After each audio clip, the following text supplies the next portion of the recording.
샬롬, 이동춘 목사입니다. 오늘도 여러분의 삶이 주님의 평안으로 가득하시길 기원하며 하나님의 말씀을 나누겠습니다. 오늘 주시는 말씀은 사도행전 1장 3절에서부터 11절의 말씀입니다. 이 말씀 중에 4절과 5절을 읽겠습니다. 사도와 함께 모이사 그들에게 분부하여 이르시되 예루살렘을 떠나지 말고 내게서 들은 바 아버지께서 약속하신 것을 기다리라. 요한은 물로 세례를 베풀었으나 너희는 몇 날이 못되어 성령으로 세례를 받으리라 하셨느니라. 아멘. 사도행전 1장 3절에서부터 11절 말씀을 본문으로 약속과 소망이라는 제목으로 말씀을 나누도록 하겠습니다. 예수님의 부활은 모두에게 충격이었습니다. 당연히 제자들에게도 충격이었습니다. 사람이 죽었다 사는 일은 없었기 때문입니다. 물론 제자들은 예수님께 부활에 대해 여러 차례 듣기는 했습니다. 그러나 선생님이 하신 말씀이니 들었지 믿은 것은 아니었습니다. 그러니 예수님이 부활하셨다는 소식에 놀랄 수밖에 없었던 것이지요. 그러나 놀란 제자들 앞에 나타나신 부활하신 예수님은 차분하셨습니다.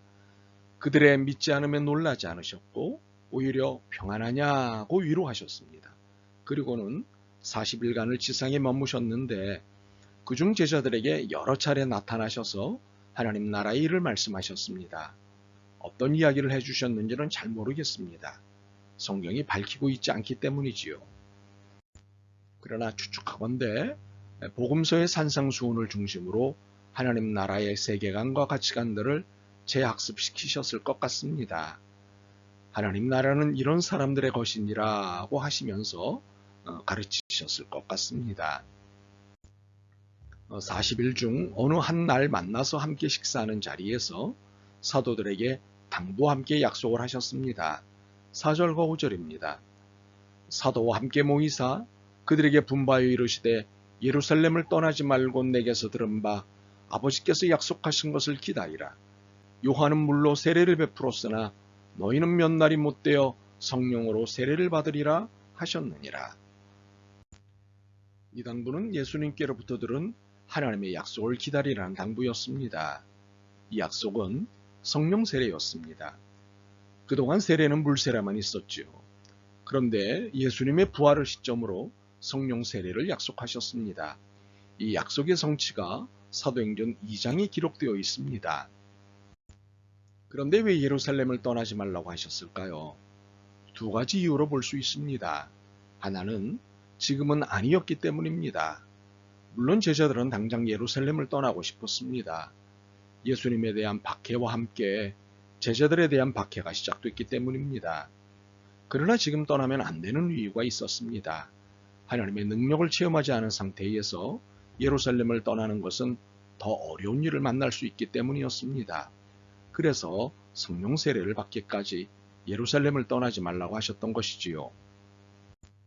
다른 하나는 한 곳에 모여 힘을 합해 오직 기도에 힘쓰는 것이 필요했기 때문입니다.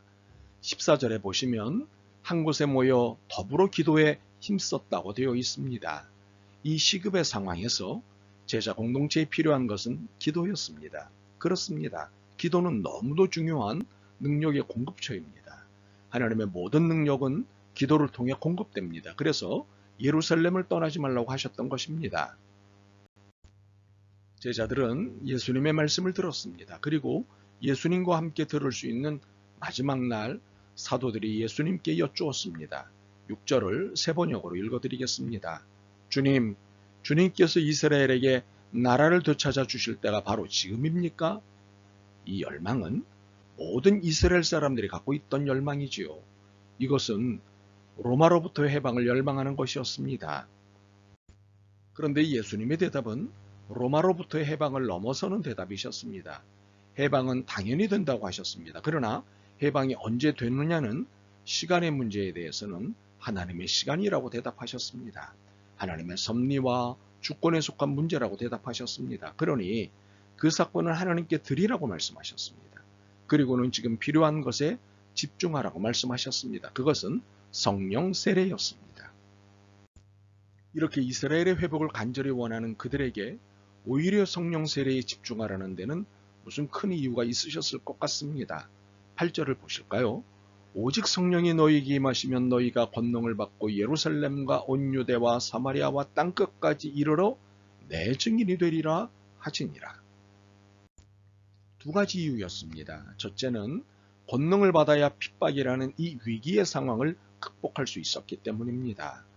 예수님의 십자가 처형 이후 예수님 추종자들에 대한 유대 사회의 살벌한 분위기를 감당하려면 권능을 받아야 했습니다.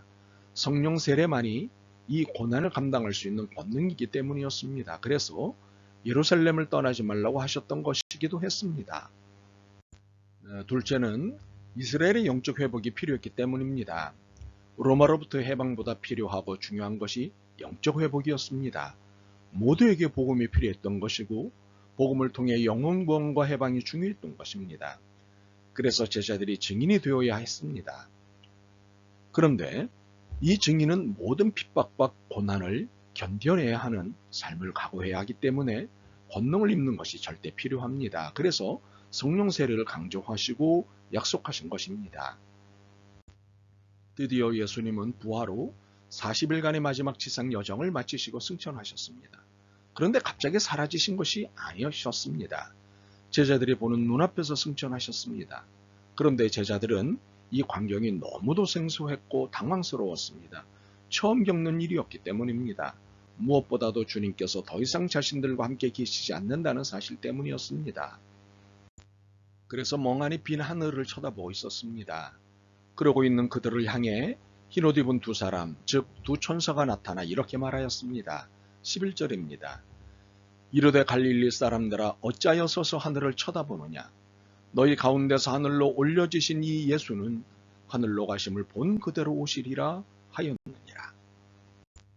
주님께서 자신들과 더 이상 함께 하시지 않는다는 생각, 그 생각을 하고 있던 그들에게 이 말씀은 어떤 의미였을까요? 소망 그 자체였습니다.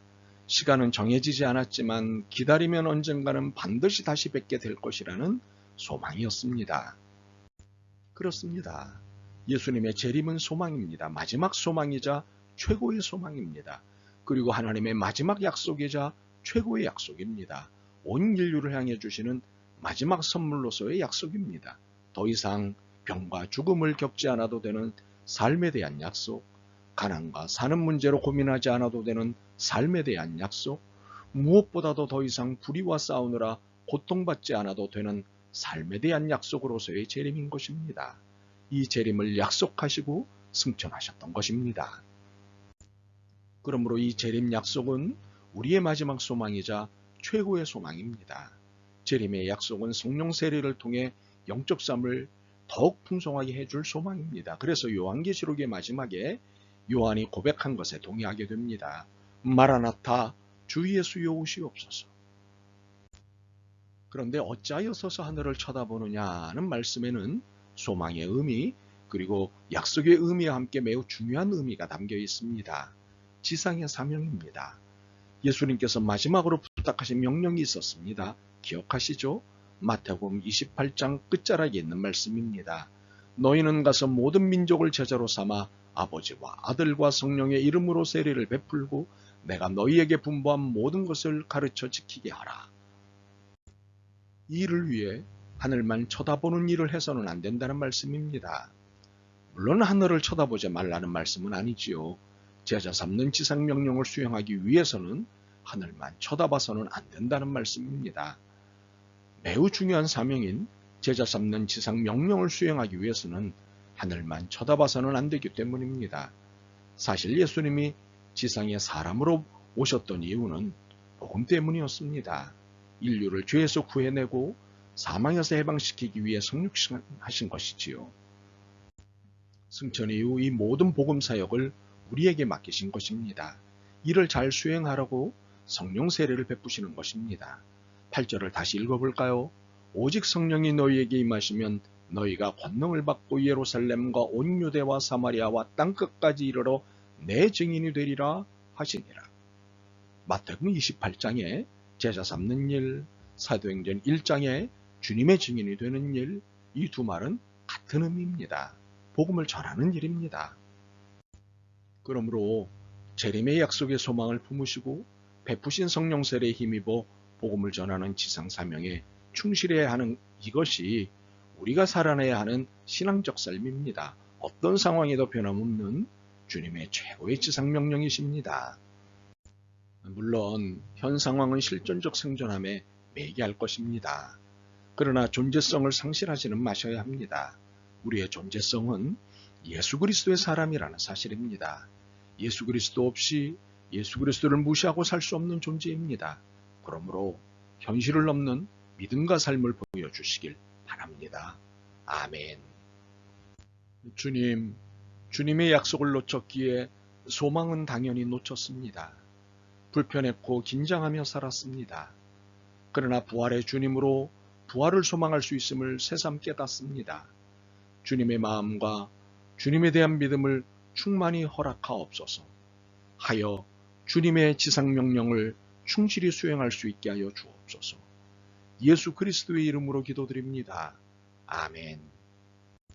오늘도 여러분의 믿음과 삶을 응원합니다. 사랑합니다.